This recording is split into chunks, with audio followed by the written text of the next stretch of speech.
Tila base sa mga teaser na kumalat online, mukhang si Kim Chiu na nga ang bagong calendar girl ng Tanduay Ram para sa year 2025.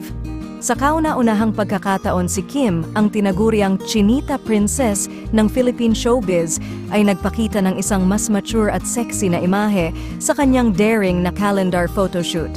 Ito'y naging usap-usapan hindi lamang sa social media, kundi pati na rin sa mga fans ng aktres.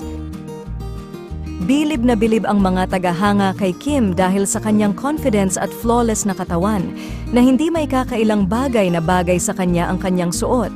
Marami ang pumuri sa kanyang transformation mula sa isang sweet at bubbly na actress, ngayon ay isa ng certified calendar girl.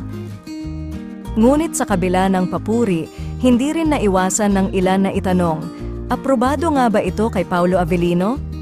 Kilala bilang rumored boyfriend ni Kim, marami ang nag-aabang kung ano ang reaksyon ni Paulo sa sexy photoshoot ng aktres. Bagamat wala pang opisyal na pahayag mula kay Paulo tungkol dito, tila natutuwa naman ang mga fans sa posibilidad na sinusuportahan ni Paulo ang mga desisyon ni Kim sa kanyang career. Sa ngayon, mas abala si Kim sa kanyang mga proyekto at endorsements at wala pa ring kumpirmasyon mula sa kanilang dalawa tungkol sa estado ng kanilang relasyon.